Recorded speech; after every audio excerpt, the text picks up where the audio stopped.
할렐루야. 하나님은 살아계십니다. 오늘도 그 살아계신 하나님의 역사가 여러분들 한 개인에게 찾아오셔서 깨닫게 하시고 은혜가 있기를 축원합니다. 여러분, 그동안 여러 번 들었습니다마는 우리 예수 계시 관점으로 신앙생활을 할 때에 우리는 행주신학이 아니고 걸레신학이라고 어제 많이 들었어요. 행주는 밥 먹는 그릇을 닦는 거고 걸레는 더러운 바닥을 닦는 거예요. 그러니까 행주는 깨끗해야 됩니다. 왜? 밥 먹는 그릇을 닦고 숟가락을 닦기 때문에 행주는 깨끗해야 됩니다. 더러우면 행주를 쓸 수 없어요. 왜? 내 입으로 들어가는 그릇을 씻는 거니까. 그런데 걸레는 더러워도 관계가 없어요. 더러우면 빨아서 또다시 바닥을 닦는 겁니다. 우리의 신앙의 정체성은 행주신앙이 아니라 걸레신앙이라고 했습니다. 그럼 물론 기분은 안 좋아요. 내가 왜 걸레인가? 그러나 의미, 비유가 그렇다는 거지. 예수님은 이 땅에 걸레보다 더 못한 지옥에 쳐넣어야 할 죄인을 위해서 오셨다고 성경은 그렇게 기록하고 있습니다. 마태복음 9장 11절 12절 우리 한 목소리로 같이 읽습니다. 바리새인들이 보고 그의 제자들에게 이르되 어찌하여 너희 선생은 세리와 죄인들과 함께 잡수시느냐. 예수께서 들으시고 이르시되 건강한 자에게는 의사가 쓸데없고 병든 자에게라야 쓸데있느니라. 자, 11절에 보면은 예수님께서 마태의 집에서 지금 마태가 세관에 앉아 있을 때 불렀잖아요. 마태 세리의 집에서 지금 식사를 하고 있으니까 이제 바리새인들이 이제 태클을 거는 겁니다. 아니, 너희 선생이 제자들에게 너희 선생이 선지자라면서 선지자는 의인 신학을 가져야지, 깨끗해야지. 그런데 어찌하여 세리와 이때 당시에 죄인의 대명사는 세리와 창녀였습니다. 세리와 함께 잡수실 수 있느냐? 그거 잘못됐다. 죄인은 율법과 계명을 못 지켜서 하나님 앞에 죄인이 되는 거고 율법과 계명을 지키면 의인이 되는 거다. 그렇게 이제 하면서 너희 선생이 선지자라면서 어떻게 죄인들과 같이 앉아서 밥 먹을 수 있느냐. 그러니까 이 12절에 예수께서 그걸 들으셨어요. 저는 예수님은 인성과 신성을 동시에 가지고 있다고 했어요. 그래서 신성은 늘 숨기시었고 특별할 때만 나타나고 인성으로 사역을 하셨는데 예수께서 들으시고 이르시되 건강한 자에게는 의사가 쓸데없고 병든 자에게야 쓸데있느니라. 자, 그러면 여기서 이 비유인데 건강한 자는 율법과 계명을 잘 지켜서 나는 하나님 앞에 복 받을 만한 의가 있다고 하는 걸 건강으로 이렇게 비유한 거고 의사는 당연히 예수님입니다. 그렇잖아요? 이 비유에 있잖아요. 건강한 자에게는 의사가 쓸데없고 병든 자에, 그럼 병든 자가 누굽니까? 죄인, 병든 자. 이거 비유잖아요. 세리와 창녀, 내가 죄인임을 인정하고 고백하는 것, 병든 자에게야 쓸데있다. 의사가 필요 있다는 것입니다. 자, 그러면 잘 기억해야 합니다. 건강한 자에게는 의사가 쓸데없다. 예수님이 지금 하신 말씀이에요. 즉 자기는 율법과 계명을 잘 지켜서 열심히 신앙생활 잘하고 있다고 하는 자부심을 가진 자에게는 예수가 없다는 뜻이에요. 필요 없다는 뜻. 이거 예수가 필요 없는 거예요. 지금 이 시대가 그렇게 나가지 않냐고. 우리는 하나님 믿으면서 하나님 말씀대로 살아야 된다. 빛과 소금의 사명을 잘 감당해야 된다. 그래서 우리는 정말 말씀을 지키도록 하고 해야 된다. 그렇게 해서 하나님의 말씀대로 살려고 몸부림치고 율법과 계명을 어느 정도 지켜서 다른 사람보다 훨씬 내가 신앙생활 잘한다고 하는 이 자부심과 어떤 신앙생활 다른 사람에 비유해서 자기의 그 우월감, 이런 사람에게는 예수가 필요 없을 때 없다. 즉 예수가 안 온다는 거예요. 얘기는 그냥 그잖아요. 예수님이 있잖아. 쓸데 없다는 얘기는 쉽게 얘기하면 예수가 안 찾아간다는 거예요. 그런 사람에게는. 이 시대가 그렇다는 거예요. 성경에 나왔잖아. 건강한 자에게는 의사가 쓸데없다. 예. 그러니까 예수님이 이렇게 하고 찾아가겠어? 안 찾아가지. 예수님이 안 찾아간. 그러니까 예수 없이 신앙생활 하는 거예요. 말씀 중심, 성경 중심 신앙생활 열심히 하는데 예수가 없는 거예요. 예수가 여기 나오잖아요. 그잖아요. 병든 자 그잖아요. 나는 죄인입니다. 나는 티끌입니다. 나는 창녀입니다. 나는 세리입니다. 이런 사람에게만 주님이 찾아간다. 저 말 정확하게 얘기 한번 보라고.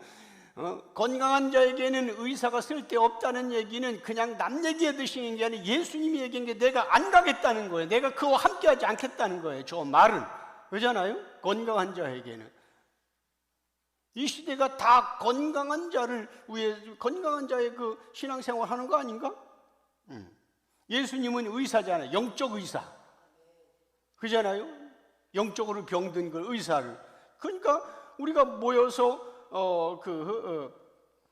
기도할 때마다 영적 의사이신 예수님이 필요하기 위해서 나는 죄인이라고 계속 고백을 해야 되는 겁니다. 계속.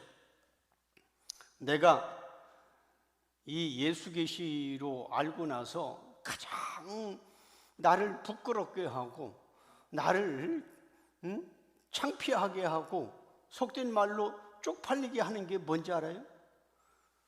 이따 가서 파세요. 교회 앞에 돌, 건강한 교회. 요 앞에 있잖아. 화단에 돌, 건강한 교회. 대패로 밀고 싶은데 저기 돌이 안 밀어지는 거예요. 그때는 이 건축 2007년도에 건축했으니까 이제 18년 됐는데 이 건축할 때에는 이제 저거 누가 돌 좋은 거 있다고 기증한다고 해서 거기다 그럼 뭘 쓸까? 예담교회? 그렇다. 건강한 교회. 그때만 해도 이제 건강한 교회, 내가 교회 개척할 때 캐치프레이가 뭐냐면은 건강한 교회는 세 가지여서 들은 사람이 있을 거예요. 여러분 오래 다닌 사람. 첫째, 건강한 신앙. 성도 한 사람 한 사람이 건강한 인격, 건강한 신앙. 건강한 신앙이라는 건 예수라는 생각 안 했어요. 건강한 인격이라고 했지. 건강한 신앙. 그 다음에 두 번째로 이 건강한 한 사람 한 사람 건강한 사람이 모이면 그 사람이 그 건강한 교회가 된다는 거지. 건강한 교회. 그럼 건강한 교회가 된다. 이렇게 건강한 교회가 확산되면 건강한 사회가 된다는 거예요. 이게 내 캐치플레이에서. 그래서 건강한 신앙, 건강한 교회, 건강한 사회. 그러면 이 사회가 빛과 소금의 사명을 감당하고 아주 좋다고, 아주 그냥 이 율법과 계명으로 볼 때는 너무나 근사하고 아주 머리 쥐어 짜서 내가 그렇게 쓴 거예요, 저게. 그래서 건강한 교회라고 했는데 지금 이 예수 계시 관점으로 보니까 예수를 깊이 알기 시작한 거 보니까 저게 지금 완전히 율법교회의 대명사인 거야, 저게. 그래서 내가 이제 혼자 저거를 만약에 바꾼다면 건강한 교회가 아니라 그럼 뭘로 바꿀 거야? 죄인의 교회? 그건 좀 너무 좀 그렇다. 의가 부족한 교회? 그렇다. 우리 이제 율법 완성 때문에. 그렇게 하다가 하나님이 저거 그냥 예를 들어서 우리 남자 집사님들 10명이 대들어서 뽑을 수 있으면 버리겠는데 안 뽑혀. 저거 기중기 갖다가 뽑아야지. 그래서 저거 그냥 놔두고 저거 볼 때마다 내가 그렇지. 내 바리새인으로 신앙생활 했던 거 잊어버리니까 내가 예수를 충만할 때 또 잊어버리잖아. 그래서 저거 볼 때마다 그렇지. 너는 저렇게 신앙생활 했었지. 건강한 교회 주님이 안 찾아온다. 건강한 교회. 병든 건강한 자에게는 의원이 쓸데없다. 이런 얘기는 주님이 입에서 나온 거기 때문에 스스로 건강하다고 생각하는 자는 주님이 찾아오지 않는다. 그 얘기거든. 그래서 지금 저게 이제 나의 하여튼 부끄러움이면서 그냥 저렇게 뭐 버릴 수도 없어. 베드로가 예수님을 모른다고 3번 부인했을 때 예수님이 네가 다 굴기 전에 3번 나를 부인하리라. 그래 부인 딱 하니까 꼭 깨어가지고 베드로는 죽을 때까지 닭소리만 나면은 무릎 꿇고 회개했다고 그래요. 닭소리만 나면. 그전 닭 여기저기 다 울잖아. 그리고 사도 바울은 다메섹 도상 그 근처만 가도 또 엎드려서 기도했다는 거예요. 아 그래 나도 저게 닭이다. 나도 저게 다메섹이다. 그래서 어떻게든지 한번 저 기중기를 빼볼까 하려고 하다가 그냥 놔두고 내 스스로가 그래 나도 죄인, 나도 의인인 척 했었지. 그렇게 그러니까 저거 해석이 안 돼. 내가 좀 머리 짜내가지고 건강한 교회를 예수 계시로 해석하려고 한번 머리 짜내고도 답이 없는 거야. 예수 영접했으니까 건강한 안 되는 거예요. 우리 왜냐하면 정체성은 늘 죄인이잖아. 천국 가기 전까지. 그러니까 하나님이 저를 사랑해서서 꼼짝 못하게 저게 나를 저걸 딱 세워놓고 정면에 세워놓고 네가 전 세계로 복음 증거 다니면서 한다 할지라도 그리고 예수 계시를 모르고 죽어가는 목사들 한다 할지라도 네가 잘난 게 아니고 그들을 무시하지 말고 그들을 불쌍히 여겨라. 저걸 보면서 새기는 거예요. 하나님 저것도 작품이야. 나를 하나님이 이렇게 붙들기 위해서. 그러니까 저거는 과거에 있었던 거니까 저걸 자랑하지 말고 우리는 여기 나오잖아. 오늘 본문에 건강한 자에게는 그잖아요. 건강한 교회라고 썼잖아. 이게 난 솔직해서 탈이야. 나는 내가 이렇게 얘기했잖아. 다 그잖아. 저걸 아니라고 비비 꽈가지고 그렇게 얘기할 수도 있어. 그러나 그렇지 않습니다. 예수님은 이 땅에 건강한 사람, 의인을 찾으러 온 게 아니라 죄인을, 병든 자를 찾으러 오셨습니다. 자신의 죄를 인정하고 고백하는 자에게 예수의 의를 부어서 천국으로 데려가십니다. 예수님은 전능한 하나님이고 예수님은 선과 악을 선포하시는 창조자이기 때문에 우리에게 죄가 있으면 자신의 보혈로 덮어서 선이라고 선포하면 돼요. 오늘 보혈 찬양 많이 했잖아요. 우리 오늘 찬양 아주 많이 더 달라지지 않아요. 옛날에 열심히 했지만 따끈따끈하게 이제 연구소에 갔다 와서 찬양하니까 얼마나 아주 뜨겁게 잘합니까? 보혈 찬양. 그러니까 우리에게 죄가 있으면 자신의 보혈을 덮어서 선이라고 선포하면 됩니다. 원래 선악과를 먹지 말라는 얘기는 선악과 사과가 열매가 아니고 선과 악의 판단, 선과 악의 기준은 하나님이 하시겠다는 거예요. 피조물 너희들은 이거 옳다, 이거 그러다가 없다는 겁니다. 선과 악은 하나님이에요. 그러니까 우리가 예를 들어서 지금 말도 안 되지만 사람 하나 칼로 죽였어. 하나님이 선이라면 선인 거예요. 근데 우리가 지금 누구한테 전 재산 다 팔아서 가난한 사람 줬어. 하나님이 악이라면 악인 거예요. 왜? 선과 악의 기준과 판단은 하나님이 하시겠다는 거예요. 피조물 하지 말라는 겁니다. 그런데 선악과를 먹었다는 얘기는 하나님의 자리를 찬탈한다는 뜻이에요. 하나님의 자리. 그러면 지금 어쨌든 지금 예수 그리스도의 보혈로 구원받은 지금도 여러분들은 선과 악을 판단하잖아. 부부싸움 할 때 당신 이건 틀렸잖아, 이거 틀렸잖아, 선과 악을 판단하잖아. 우리는 하나님의 자리를 늘 찬탈하고 있는 거예요. 선과 악은 피조물이 하면 안 되는 거예요. 원래 그렇잖아요. 그래서 근데 우리는 예수 믿어도 아직도 그냥 계속 죄인의 정체성이기 때문에 선과 악을 판단하고 있다니까.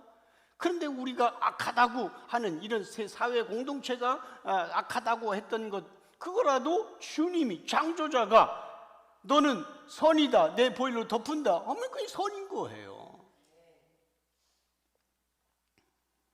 그래서 우리가 무능하면 자신의 능력으로 붙잡아 주십니다.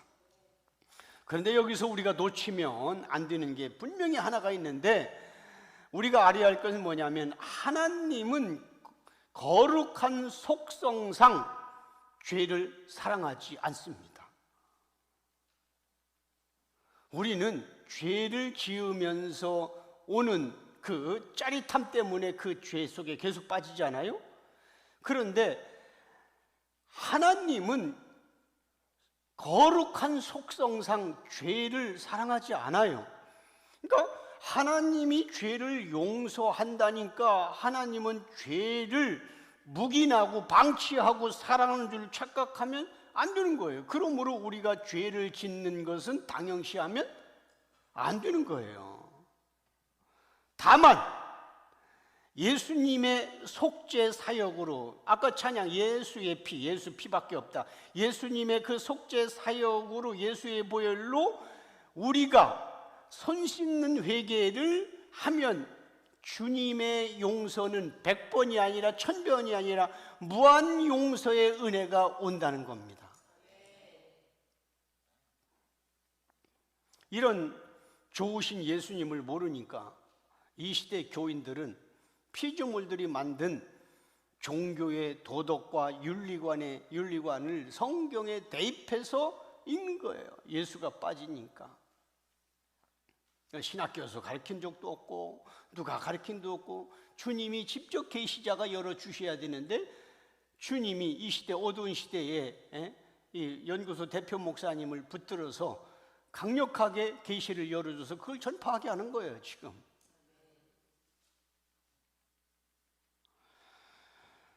오늘 우리가 공부할 욥기 23장은 22장에서 엘리바스가 욥을 공격했잖아요. 그래서 엘리바스의 공격이 끝나자마자 23장에서 욥은 자신의 의로움을 하나님이 아신다고 그렇게 대답을 하는 거예요. 1절에서 3절 같이 읽습니다. 욥이 대답하여 이르되 오늘도 내게 반항하는 마음과 근심이 있나니 내가 받는 재앙이 탄식보다 무거움이라. 내가 어찌하면 하나님을 발견하고 그의 처소에 나아가랴. 자, 욥은 엘리바스의 거만한 영혼을 보았고 엘리바스의 눈빛과 행동 속에서는 약한 자에 대한 긍휼함이 전혀 없었습니다.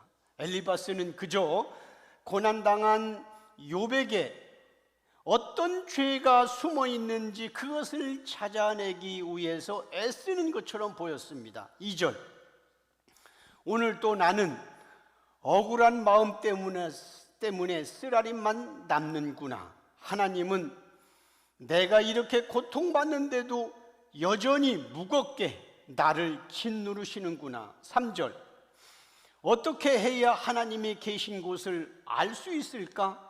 어떻게 해야 그분이 계신 보좌까지 이룰 수 있을까? 엘리바스는 욥의 죄가 무엇인지 분명하게 알고 싶었어요. 친구들은 욥의 약점을 찾아서 자신은 상대적으로 의로운 존재가 되고 싶었습니다. 예수계시 관점으로 가서 바리새인이 예수님을 바라보는 눈은 언제나 약점을 찾는 눈이었습니다. 예수님이 속죄 사역을 시작하실 때 나타나는 엄청난 권능과 그 말씀의 권위 때문에 그동안 존경받았던 바리새인의 위치와 권위가 땅에 한순간에 떨어졌습니다. 바리새인들의 권위보다 예수님의 권위가 높았고, 바리새인들의 성경 해석보다 예수님의 성경 해석이 영혼을 일깨웠습니다. 그래서 바리새인들은 그런 예수가 눈에 거슬린 겁니다. 바리새인들은 예수님을 걸고 넘어질 약점을 찾아내기 위해서 욥의 친구들처럼 아주 집요하게 파고 들었습니다. 그러나 예수님은 아무 흠이 없었고, 그래서 바리새인들은 번번이 허탕을 치면서도 포기하지 않았습니다. 그래서 예수님을 넘어뜨리려고 뭐 세금을 가이사의 형상에 있는 세금 바치는 것을 가지고 왔잖아요. 그거 바치라고 하면은 가이사를 거역하는 거고, 안 바치라고 하면은 또 그것도 문제고, 이렇게 또 현장에서 간음하다가 잡힌 여자를 데리고 와서 모세율법에는 이런 여자는 돌로 치라고 했는데 당신은 어떻게 합니까? 돌로 치라고 하면 사랑이 없네, 선지자라며. 용서해주면 성경을 어겼네. 이렇게 약점을 집요하게 파고들었지만은, 그러나 번번이 허탕치쳤습니다. 그럼에도 불구하고 바리새인들은 욥의 친구들처럼 집요하게 물고 늘어지는 거예요.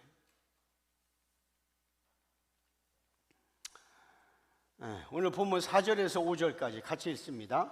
어찌하면 그 앞에서 내가 호소하며 변론할 말을 내 입에 채우고 내게 대답하시는 말씀을 내가 알며 내게 이르시는 것을 내가 깨달으랴. 그가 큰 권능을 가지시고 나와 더불어 다투시겠느냐? 아니로다. 도리어 내 말을 들으시리라. 욥은 자신이 죄가 없음을 하나님 앞에서 변론하겠다고 말합니다. 왜냐하면 자신의 무죄함은 하나님 외에는 아는 분이 없기 때문이었습니다. 4절, 도대체 내가 어떻게 해야 지금 이 상황을 하나님께 말하고 변론할 수 있을까? 5절, 하나님이 이런 상황을 아시면 뭐라고 말씀하실까? 하나님은 나에게 어떻게 대답해 주실까? 6절, 하나님께서도 과연 저 친구들처럼 논리를 따져가며 나를 공격할까? 하나님은 그렇게 하실 리가 없다. 하나님은 내 말을 누구보다 귀담아 들어주시리라.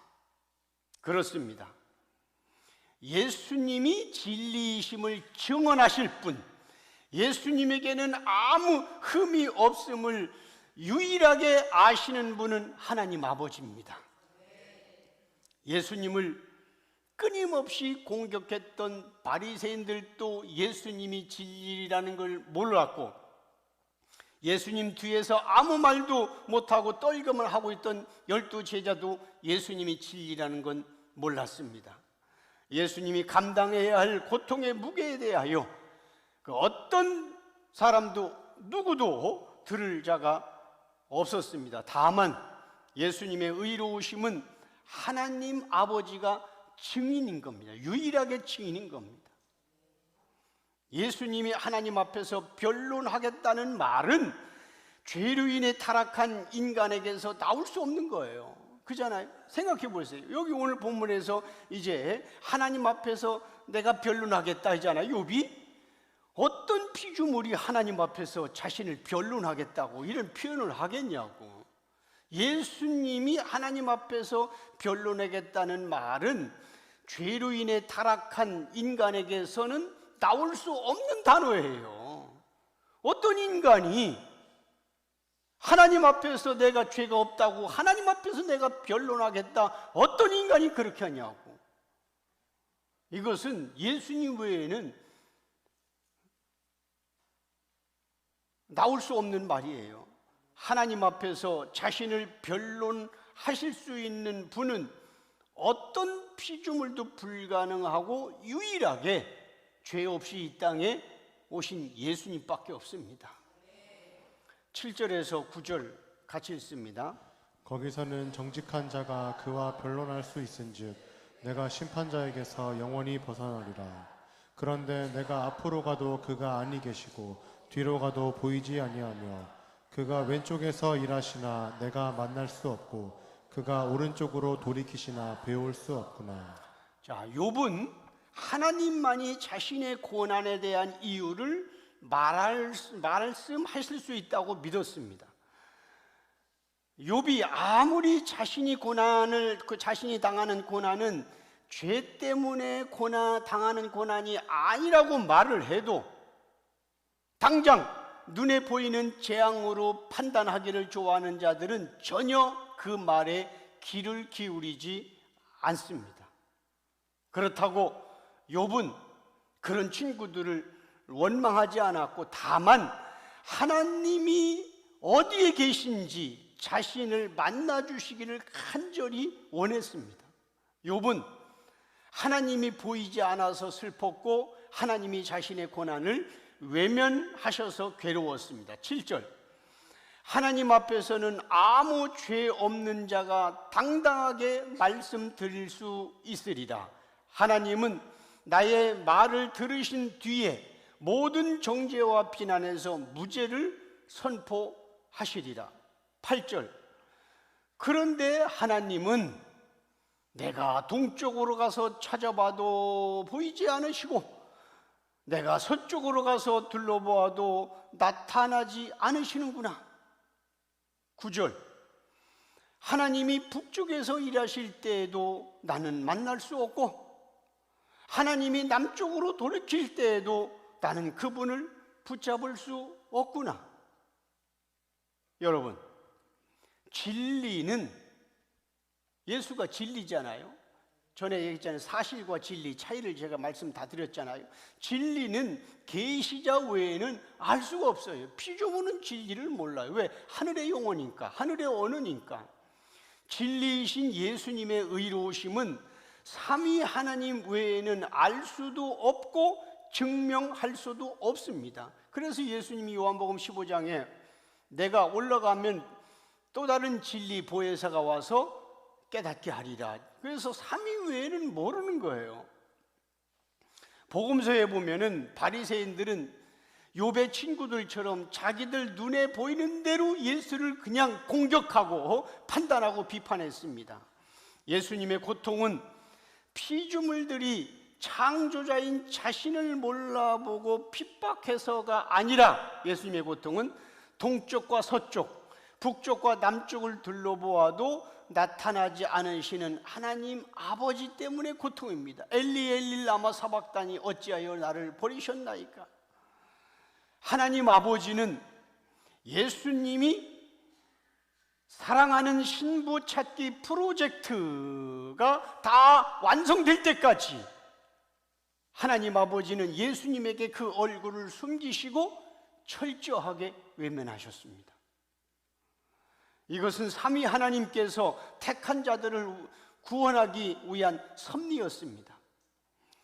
예수님도 삼위 하나님 중에 한 분이기 때문에 하나님 아버지의 그런 구원 계획과 섭리를 다 이미 알고 있었지만은, 그러나 우리와 동일한 100% 인성을 가지고 계신 예수님은 그런 하나님 아버지의 진노를 홀로 감당해야 하기에 피조물들이, 우리 어떤 인간이 상상도 하지 못할 그런 괴로움을 가지고 있는 거예요.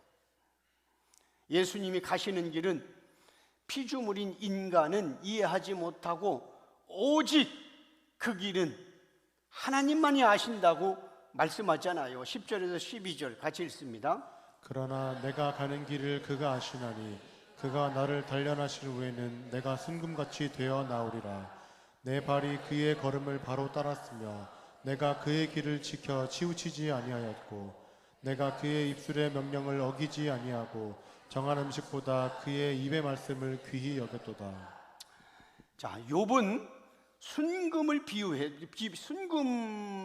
비유를 통해서 자신이 의롭다고 말함과 동시에 하나님의 섭리 앞에서 두려워 떨 수밖에 없는 연약한 존재라고 고백합니다. 10절, 그러나 하나님은 내가 가는 길을 아시는 유일한 분이십니다. 하나님이 내리시는 모든 시험을 거친 뒤에 내가 비로소 정금처럼 되어 나오리라. 11절, 내 발은 오직 하나님께서 주신 길을 그대로 따라갔으며 어떤 유혹에도 다른 길로 빠지지 않았다. 자, 지금 이런 거 이렇게 해보면 여러분들 이게 예수님이라는 표현을 지금 여러분들은 알 거예요. 어떤 인간이 어떤 유혹에도 다른 길로 빠지지 않은 인간이 있겠어요. 12절, 나는 그분의 입에서 나오는 어떤 명령도 어기지 않았고. 이게 인간이냐고, 그죠? 나는 그분의 입에서 나오는 어떤 명령도 어기지 않았고 매일 음식을 먹는 것보다 하나님 말씀을 더 귀히 여겼다. 여러분, 우리가 잘 알듯이 욥이 걸어가는 길은 피조물의 인생길이잖아요. 우리와 똑같이. 그러므로 이 11절과 12절 말씀대로 피조물인 욥은 하나님이 주시는 모든 시험을 이길 수가 없어요. 욥도 아담의 후손으로 타락한 인간이기 때문에 마귀의 공격을 이길 수가 없어요. 그러므로 욥이 아무리 의로운 사람이라고, 나는 죄가 없다, 의로운 자다라고 이렇게 친구들에게 얘기한다 할지라도 11절 12절 띄워주세요. 11절 12절의 내용은, 이 내용은 인간의 힘으로서는 감당해내기가 불가능한 내일이라니까. 그잖아요. 저기 뭐예요? 내 발이, 욥이 고백, 내 발이 그 하나님의 걸음을 바로 따랐고 내가 하나님의 길을 지켜서 치우치지 아니하여 어떤 인간이 이게 가능한 거냐고. 그잖아요. 그러니까 욥은 피조물이고 죄인이기에 하나님의 걸음을 똑바로 따라갈 수가 없어요. 내가 그의 입술의 명령을 어기지 않아. 어떤 인간이 어기지 않느냐고. 죄인은 없나니 하나도 없다고 했는데, 매일 먹는 음식보다 하나님 말씀을 귀히 여겼다? 어떤 인간이 저렇게 했냐고. 욥? 못했어요. 이거를 욥으로 해석하면 큰일 나는 거예요. 그러면 만약에 욥으로 해석한다면 욥은 예수 그리스도 없어도 구원받아야 돼요. 안 그래요? 그럼 피조물 가운데 구원받은 자 한 사람이라도 있으면 예수는 이 땅에 올 필요가 없는 거예요. 저 말이 어떤 인간에게 적용되겠어? 피조물인 욥은 하나님의 명령을 수시로 어겼어요. 성경에 안 나와. 성경은 구원의 관점으로만 쓰기 때문에 욥이 죄가 없는 거로 됐지. 욥은 하나님이 이끄시는 길로 갈 때에 언제나 사단의 유혹에 수시로 넘어졌습니다. 그러므로 11절 12절 지금 방금 본 11절 12절 말씀을 욥으로 직접 해석을 한다면 어떻게 나와요? 마치 인간이 순금 같은 존재라고 해석되잖아요. 그 순금이라는 게 띄워주세요. 내가 그 순금 같이다. 그러나 내가 가는 길을 그가 아시나니 그가 하나님이 나를 단련하신 후에 내가 순금같이. 자, 그럼 순금이라는 것은, 그러면 순금이라는 건 순도 100%라는 뜻이에요. 아주 이물질이 없다는 뜻입니다. 그럼 이건 비유인데 성경에서 말하는 순금은 뭡니까? 죄가 없는 의인을 순금으로 표현하는 거예요. 에베소에 보면은 예수님이 금보다 더 귀하다고 나오잖아요. 그잖아요. 그래서 성경에서 말하는 순금은 아주 먼지털 하나 안 들은 거예요. 즉 죄가 전혀 없는 예수님을 그래서 금보다 더 귀한 금이라고 표현하죠. 은금을 표현하잖아요. 그런데 만약에 저걸 욥으로 대입한다 그러면은 욥이 죄가 없는 순금, 죄가 없는 의인이라는 뜻이게. 옛날에는 이렇게 해석할 수도 없었어. 그러나 내가 가는 길을 주님이 아신다. 그가 나를 단련하신 후에 내가 순금같이. 그런데 우리는 이제 예수 계시 모르니까 순금을 어떻게 생각하냐면 그냥 단련한 믿음, 우리의 믿음, 환난과 고난 닥쳐도 그렇게 통해서 우리가 순금 같은 믿음을 가지고 주님 앞에서 이렇게 설교했잖아요. 저도 그랬고. 아니에요. 순금은 죄가 없는 의인을 말하는 거예요, 성경에서. 그러니까 문자적으로는 욥이 아무리 자신의 의를 주장하고 있지만 그러나 어떤 인간에게서 의로움을 찾을 수 있겠어요? 사도 바울이 자신의 지난날에 율법과 계명으로 살던 그 시대를 돌이켜볼 때 빌립보서 3장에서 이제 내가 율법의 의로는 흠이 없는 자다 하는 게, 그거는 하나님이 인정한 게 아니고 피조물인 지가 그렇게 지켰다고 얘기하는 것뿐입니다. 피조물은 의의가 없어요. 율법의 의로는 흠이 없다고 했는데, 그럼 지가 그러면은 예수님이 왜 오셨어? 아니에요. 그거는 자기 표현이에요. 자기 지키려고 하는 표현이에요. 근데 그것도 이제 예수 만나고 나니까 이제 다 배설물처럼 버렸다고 하잖아요. 예. 그러니까 이 욥기를 예수로 해석하지 아니하면 막히는 게 너무 많은 거예요. 욥도 우리도 선악과를 입에 물고 태어난 인간은 모두 순금이 아니라 불순물이 가득한 자들일 뿐입니다. 그래서 예수의 의가 덮어지는 거예요. 로마서 3장 10절에서 12절 같이 읽습니다. 기록된 바 의인은 없나니 하나도 없으며 깨닫는 자도 없고 하나님을 찾는 자도 없고 다 치우쳐 함께 무익하게 되고 선을 행하는 자는 없나니 하나도 없도다. 자, 성경은 이렇게 기록된 바 의인은 없나니 하나도 없다. 욥이 의인이라고 만약에 순금이라고 한다면 성경은 자체적으로 충돌이 일어나는 거예요. 그렇잖아요? 의인은 없나니 하나도 없고 깨닫는 자도 없고 주님이 깨닫게 해주셔야 되고 하나님을 찾는 자도 없어. 왜? 이미 하나님의 영이 죽었기 때문에 찾는 자도 없고, 그래서 다 치우쳐서 세상으로 치우쳐서 선을 행하는 자는 하나도 없다. 물론 여기서 선이라는 건 도덕과 윤리가 아니에요. 하나님이 선이고 진리고 예수의, 그러니까 하나님에 대해서 붙잡는 자 아무도 없어요. 그래서 너희가 나를 택한 것이 아니고 내가 너희를 택하여 세웠나니, 그렇게 얘기하는 거예요. 그러니까 기독교의 구원은 인간의 안에서 일어나지 않고 외부에서 밀고 들어오는 거예요. 그러니까 인간의 어떤 행위도 적용되지 않습니다. 우리가 아직 죄인되었을 때, 그잖아요? 성경 로마서 5장 8절, 우리가 아직 죄인일 때, 이거 하나만 놓치지 않으면 됩니다. 기독교의 구원, 일반 모든 종교의 구원과 축복은 자기 내면에서 이루어져요. 돌을 닦고 수양을 하고 내가 착한 일을 하고 고행하고 이렇게 해야만이 뭐가 이루어지는데, 유일하게 기독교의 구원은 내 안에서 일어나지 않고 외부에서 오시는 거예요. 하나님이 오시는 거예요. 성령이 오시고 예수 그리스도가 오시는 거예요. 그럼 성경은 구원의 문제만 다루는 책이기 때문에 성경을 통해서 딴 거 얘기하면 안 되는 거예요. 그 예수, 그러잖아요? 이거 하나만 놓치지 않고 알아도 기독교의 구원과는 내적에서 일어나는 게 1%도 없다. 다 외부에서 밀고 들어오는 거. 이게 은혜의 폭력성이라고 제가 말씀드렸잖아요.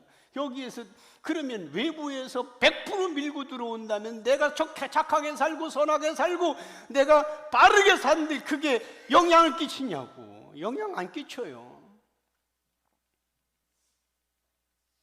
그 맘대로 살아도 되겠네? 살아봐. 하나님 반은 죽이든가 아니면 경찰이 와서 잡아가든가.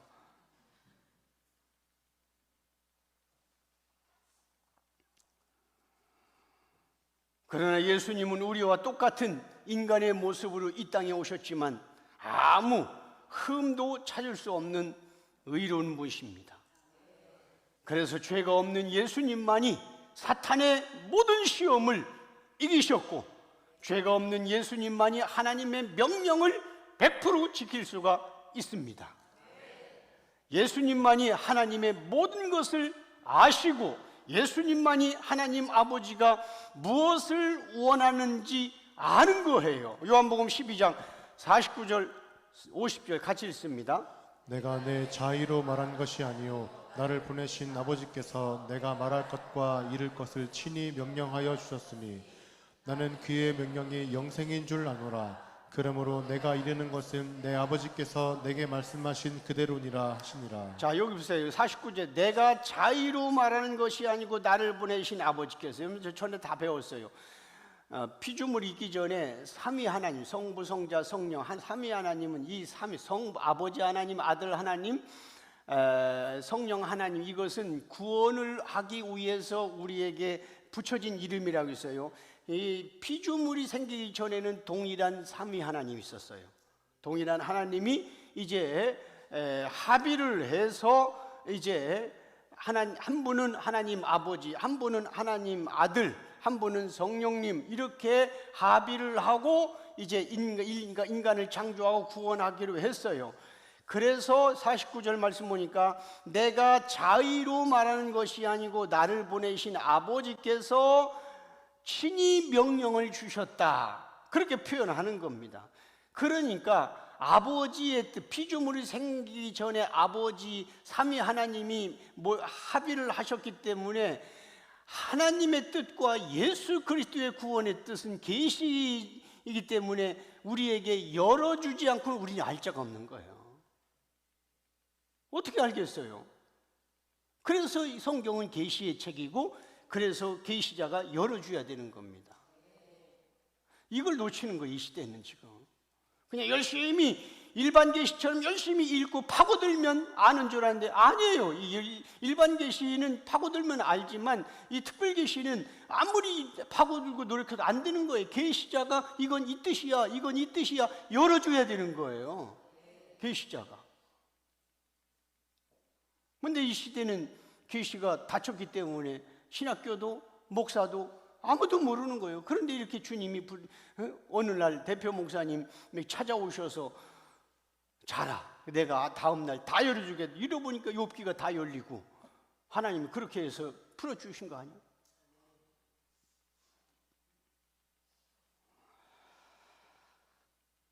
그러면서 50절에 보니까 나는 그의 명령이 영생인 줄 알아. 영원한 영생이 뭡니까? 천국이고 영원한 생명이잖아요. 영생. 그럼 그의 명령이 뭡니까? 바로 예수가 오신 거. 그러니까 신앙생활은 열심히 아니에요. 하나님 말씀 붙들고 그 말씀이 무엇인지 깨닫는 게 영생이에요. 여러분들이 예수 그리스도 받아들이면 영생을 받은 거예요. 그잖아요. 나는 그의 명령이 영생인 줄 아노라. 이건 누가 이제 예수님이 친히 하신 말씀이에요. 그럼 영생은 하나님의 명령. 그러면 하나님의 뜻이 요한복음 6장 29절에 그러면은 썩을 양식을 위해서 일하지 말라. 그 예수님이 그러면 우리가 어떻게 해야 하니까 하나님이 보내신 자를 믿는 것이 하나님의 일이니라. 그러니까 그의 명령이 영생이죠. 그러니까 예수 붙드는 게 영생이에요. 예수 붙드는 게 아무것도 없어요. 하나님이 무엇을 원하시는지 전부 알고 있는 분만이 하나님의 뜻을 그대로 이룰 수가 있습니다. 예수님이 가야 하는 길은 죄인을 불러서 구원하러 오시는 그 길이기 때문에 어떤 인간도 그 길을 갈 수가 없어요. 근데 아까 욥이 그랬잖아요. 내가 그의 길을 온전히 따랐다고 하는데 아니에요. 예수님이 가야 하는 그 길은 죄인을 불러 구원하신 길, 대신 죄를 짊어지고 십자가에 죽어야 하는 길이기 때문에 어떤 피조물도 그 길을 갈 수가 없어요. 그러니까 오늘 본문 성경 보면 그건 욥이 얘기한 거지만 자기도 모르게 메시아를 얘기한 거예요. 죄인에게 자신의 의를 주어서 구원하는 사역은 오직 메시아로 오신 예수 그리스도만 가능한 사역입니다. 그러므로 오늘 본문 10절에서 12절의 이 말씀은 예수님께서 구원 사역하실 때에 다른 길로 가지 않고 아버지 이 잔을 내게서 지나가게 하시옵소서 했지만 다른 길로 가지 아니하고 하나님이 정하신 모든 뜻대로 다 이루셨음을 알려주는 본문이에요. 오늘 본문이.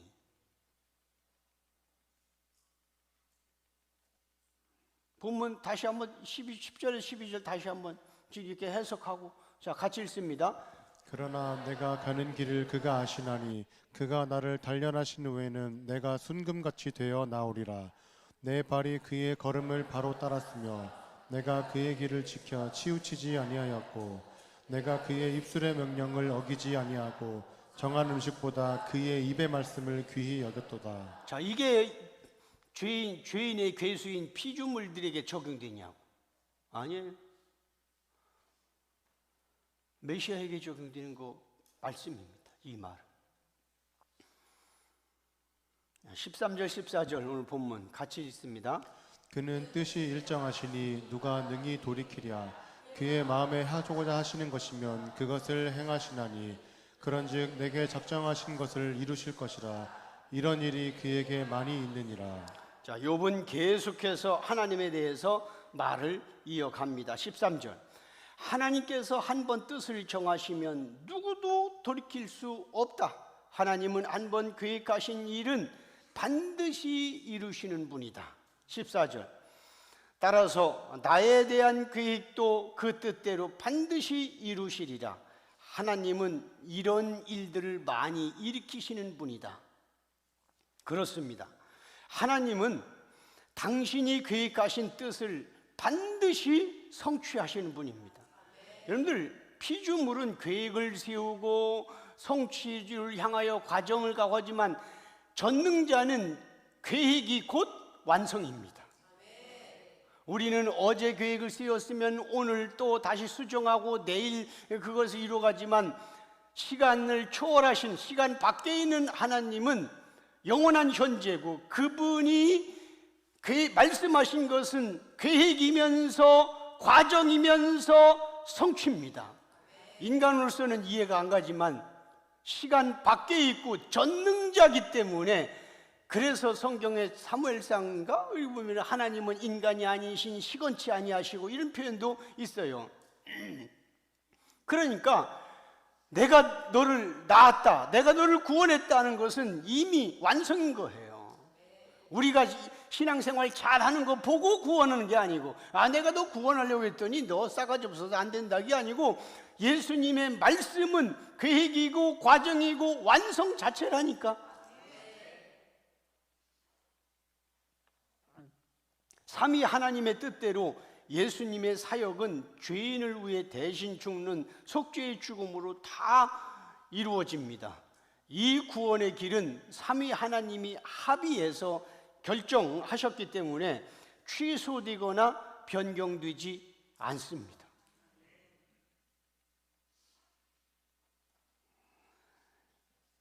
(14절) 말씀 띄워주세요. 그러니까 이 14절 말씀은 그런즉 내가 작정한 것을 이루실 것이라. 그런즉 욥이 1차적으로 보면 욥 내가 작정한 것을 이룰 거리라. 이런 일이 그에게 많이 있다. 이 말은 단순히 욥이 고난당할 것을 하나님이 작정해서 그걸 하나님이 이루겠다는 뜻이 아니라 예수님을 통해 이루실 일들을 반드시 성취하겠다는 뜻이에요. 저 말은. 예수님은 성경의 모든 언약들을 이룰 수 있는 유일한 분입니다. 여러분, 사복음서에서는 예수님이 속죄 사역을 이루어갈 내용들을 다 기록하지 않았어요. 간단하게만 기록했어요. 여러분들 마태, 마가, 누가, 요한 사복음서에 예수님의 일주일간 기록이 3분의 2라니까. 그러니까 3년간 기록이 어디 갔냐고 다. 그러니까 우리는 이제 예수님의 구체적인 고난이 욥기에 기록하고 있는 것처럼 예수님의 수많은 캐릭터들은 성경 곳곳에서 비밀처럼 숨겨져 있습니다. 그런데 중요한 것은 하나님은 택한 백성들과 하나님이 사랑하는 자에게만 그 비밀들을 하나씩 열어서 계시한다는 거예요. 그래서 마태복음 1장 21절에 보면은 이름을 예수로 하라. 이는 예수라는 뜻은 자기 백성을 죄에서 구원할 자입니다. 그러니까 예수님의 구체적인 고난이 욥기에 뿐만 아니고 뭐 예수님의 수많은 캐릭터들이 구약에 다 이렇게 숨어 있는데 그 숨어 있는 것들 가운데 그것을 드러내는 것은 사랑하는 신부에게만 드러내는 거야. 그잖아. 남녀가 둘이 사랑하는데 자기를 막 그냥 나 어디 살고 이렇게 할 수 있지. 그런데 뭐 내 성격은 이타오고 내 월급은 얼마고 내가 이거 누구한테 얘기해요? 이제 결혼 신부한테만 얘기하는 거지. 하늘의 비밀을 누구한테 다 얘기했어. 그잖아요. 신랑이신 예수님이 자기 신부에게만 계시하는 거예요. 여러분들은 신부라는 뜻이에요. 얼마나 감사해요. 이런 예수 계시가 열려고 있으니.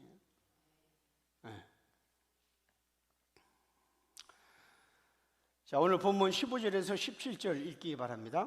그러므로 내가 그 앞에서 떨며 지각을 얻어 그를 두려워하리라. 하나님이 나의 마음을 약하게 하시며 전능자가 나를 두렵게 하셨나니 이는 내가 두려워하는 것이 어둠 때문이나 흑암이 내 얼굴을 가렸기 때문이 아니로다. 자, 15절. 나는 하나님 앞에서 떨면서 이것을 생각할 때마다 하나님을 두려워한다. 16절. 하나님께서 나의 마음을 약하게 만드셨고 전능하신 분께서 나에게 두려움을 주셨다. 17절. 나의 두려움은 어둠이 나를 감싸고 있어서도 아니고 흑암이 나를 가렸기 때문도 아니다.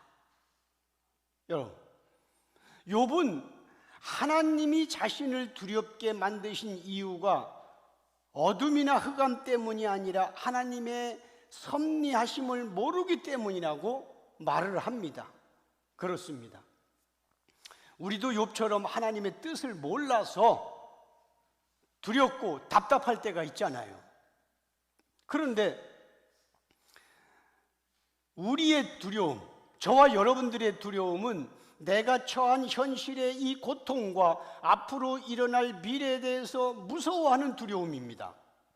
다시 말하면 돈 없이 사는 내가 고통스럽고 실패한 인생이 되면 나는 어떻게 될까라는 생각만 가득하는 겁니다. 그러니까 우리는 질병이 무서워서, 그잖아요. 나이 들어서 질병이 무서워서 여러 가지 보험을 들고 장치를 해놓지만, 그러나 하나님이 누구시고 예수님의 구원이 어떤 것인지 모르는 것에 대해서는 두려워하지 않습니다. 다시 한번 얘기할까요? 여러분들 미래가 두려워서, 노후 대책이 두려워서, 그리고 나이 먹으면은 이제 병든 질병 때문에 두려워서 보험 들고 많은 걸 하는데, 정작 하나님이 어떤 분이고 예수님의 구원이 어떤 것인지 모르는 것에 대해서는 전혀 두려워하지 않습니다. 100% 인성을 가지고 이 땅에 오신 예수님은 구원의 사역을 걸어가시면서 우리와 동일한 두려움이 있었습니다. 예수님도 인간이기 때문에. 이 두려움은 예수님이 인간처럼 어둠에 거하시기 때문에 두려워하는 게 아닙니다. 여러분, 인간은 왜 두려워하느냐면 어둠이기 때문에 두려워해요. 어둠이기 때문에. 예수님이 요한복음 1장에서 했잖아요. 빛이 이 땅에 오매 어둠이 깨닫지 못하더라. 성경에서 말하는 어둠과 흑암은 그러니까 곧 죄를 말하는 거예요. 성경에서 말하는 어둠, 빛은 죄가 없는 예수님, 빛이 이 땅에 자기 땅에 오매 어둠이 깨닫지 못하더라. 그럼 여러분들 어두워요? 죄를 말하는 거예요. 어둠은. 그잖아요. 그러기에 예수님이 두려워했다는 얘기는 죄 때문에 두려워한 것은 아닙니다. 왜? 예수는 죄가 없으니까. 예수님의 두려움은 하나님 아버지가 예수님을 죄인 취급하시고 속죄의 죽음을 십자가에 죽게 하는, 그래서 완전한 인성을 가진 그 두려움인 것입니다. 성경이 말하는 어둠과 흑암은 하나님을 알지 못하는 죄인의 모습을 그렇게 어둠과 흑암이라고 말하는 거예요. 그러므로 죄가 없이 이 땅에 오신 예수님은 어둠과 흑암으로 인하여 두려워하지 않습니다. 오늘 본문 있잖아요. 어둠과 흑암이라고. 그죠? 17절 띄워주세요. 17절에 보면 내가 이거 예수님이 예수 계시잖아요. 예수 모형. 이는 내가 두려워하는 것은 어둠 때문이나 흑암이 내 얼굴을 가렸기 때문이 아니다. 그럼 인간은 욥은 저것 때문이 사실 해야 되는 것. 지금 현재 몸이 박박 긁고 아프잖아요. 예수님 거예요. 저 말씀은. 그잖아요. 그래서 하나님 아버지가 어둠과 흑암에 속한 우리의 모든 죄악을 예수님께 전가시켰기 때문에 그래서 십자가에 죽어야 하는데 주님은 나타나지 않고 아버지 하나님을 말하지 않고 침묵시키는 그런 두려움 때문입니다. 하나님 아버지는 예수님을 죄인을 대신하여 죽이기로 작정하셨으면 그 하나님의 뜻은 신의 속성상 절대로 돌이키지 않는 거예요. 그래서 이 잔을 내게서 옮겨가게 해달라고 그렇게 처절하게 땀방울이 핏방울이 될 정도로 기도했지만 주님은 침묵하고 있는 겁니다. 예수님은 이런 하나님 아버지를 잘 알고 있었기에 십자가의 죽음을 앞두고 완전한 인성을 가진 그런 기도를 했지만, 그러나 내 뜻대로 마옵시고 아버지의 뜻대로 해달라고 기도했습니다. 그러나 우리는 모두 어둠이었고 어둠 속에 살았고 어둠을 사랑하는 자였습니다. 그래서 우리는 전적으로 타락한 흑암과 같은 존재였다고 성경은 말합니다. 이사야 9장 2절 같이 읽습니다. 흑암에 행하던 백성이 큰 빛을 보고 사망의 그늘진 땅에 거주하던 자에게 빛이 비치도다. 자, 이거 이사야인데 이것도 예수잖아요. 흑암에 행하던 백성, 우리 모든 죄인, 그런 큰 빛이 누구냐? 예수. 그잖아요. 예수. 큰 빛을 보고 사망의 그늘진 땅에 거주한 자가 빛을 비추리라, 자에게 빛을 비추리라. 예수. 이번에 우리 평창에 가서 배웠잖아요. 요한복음 1장 1절에 태초에 말씀이 계시냐, 이 말씀이 하나님과 함께 계셨으니 이 말씀은 곧 하나님이라 하면서 예수님이 빛이 이 땅에 오셨음에 깨닫지 못하더라. 근데 이제 우리는 예수님을 빛으로 표현하면 뭐 우리는 어두움, 예수님은 빛인데, 여러분 빛도 피조물이잖아요.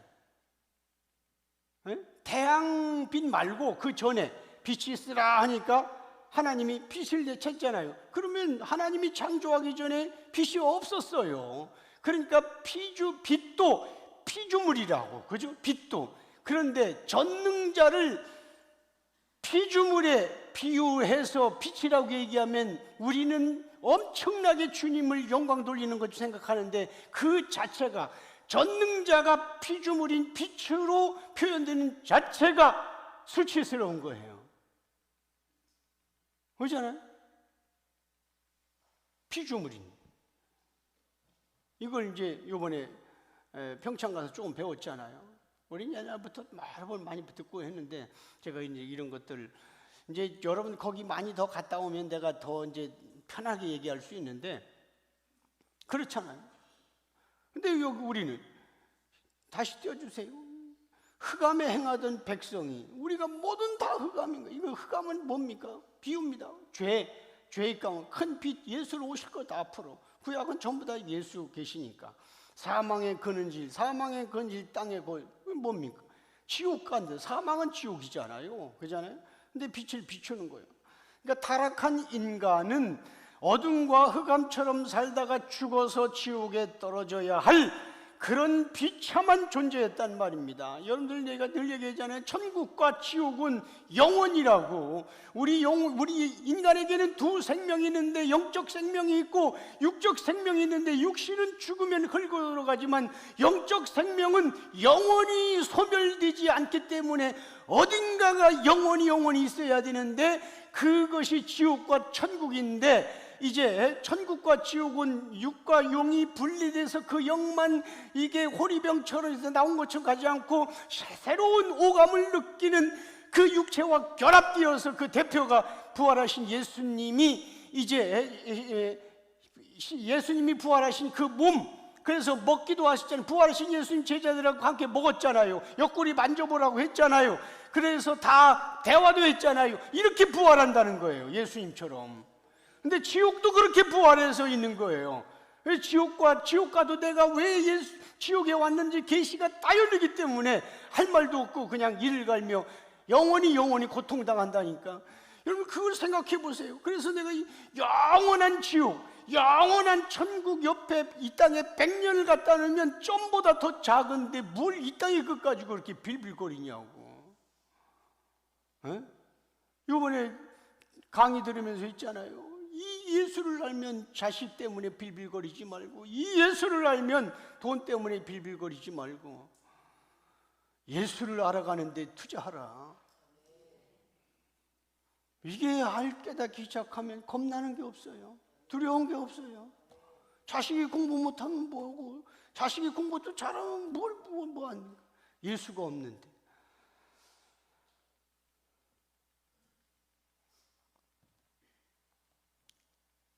그런데 예수님이 우리 대신에 죄인 취급당하셨다는 거예요. 이 은혜를 깨닫게 된다면 우리가 뭔들 못하겠어. 그래서 우리의 죄를 가져가신 예수님은 하나님 아버지로부터 철저하게 외면당하시고 십자가에서 처절하게 죽으셨습니다. 복음서에서는 예수님의 고난이 작게 있지만 3년 동안 어떤 고난을 당했겠어요? 바로 욥기에 나오는 이 모든 고난을 3년 동안 당하신 거예요. 예수님의 이런 구원은 우리가 태어나기도 전에 이미 완성됐다니까. 에베소서 1장 3절에서 6절 같이 읽습니다.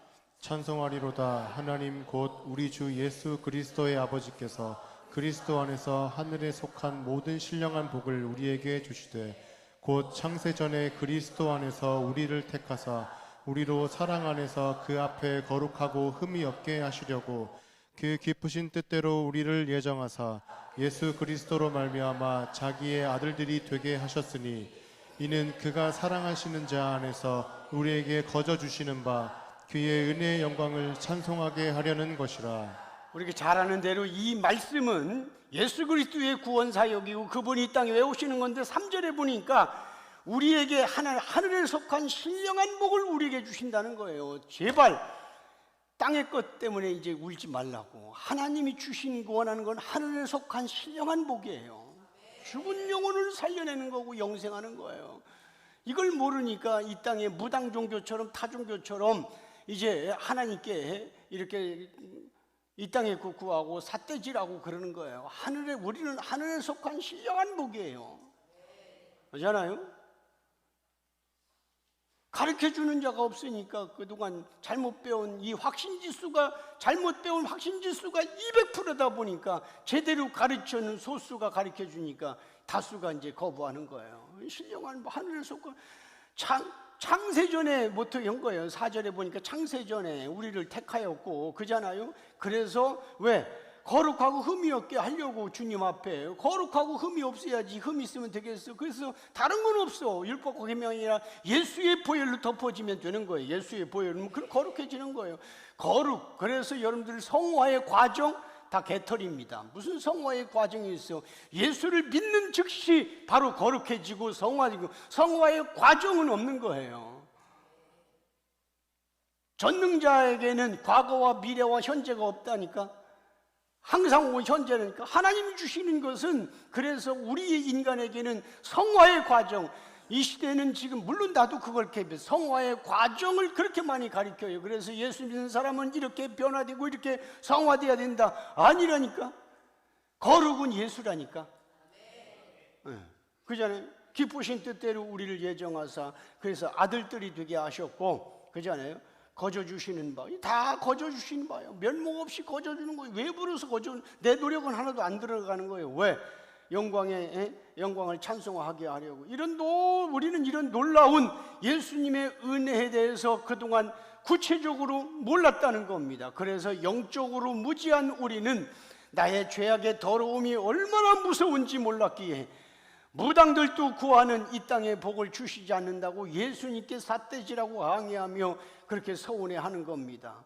우리는 내가 흑암이고 내가 어둠이라고 생각하지 못했습니다. 예수님은 마땅히 어렸을 때부터 오래 들어서 나를 위해서 죽으셔야 하는 분으로 알았고, 그런 예수님은 당연히 나에게 이 땅의 복으로 채워주셔야 한다고 착각을 한 겁니다. 우리는 그동안 예수님이 당하신 고난의 깊이도 몰랐고, 우리는 그동안 나의 죄악 때문에 처절하게 욥기에서 외쳐야 했던 예수님의 영혼의 슬픔이 얼마나 큰지도 관심이 없었습니다. 그럼에도 불구하고 하나님 아버지는 그런 우리를 버리거나 외면하지 아니하시고 여전히 찾아오셔서 따스하게 감싸주시고 여전히 사랑한다고 지금도 말씀해 주시고 있습니다. 지금 이 시대는 계시가 닫힌 어두운 시대입니다. 그래서 성경도 닫혔고 믿음도 죽은 믿음인 것입니다.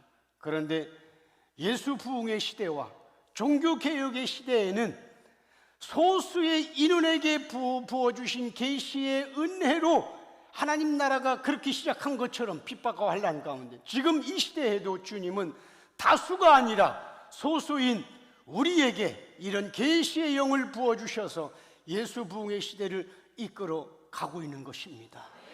이런 은혜를 주신 예수님께 감사와 찬양과 영광의 박수를 올려드립니다.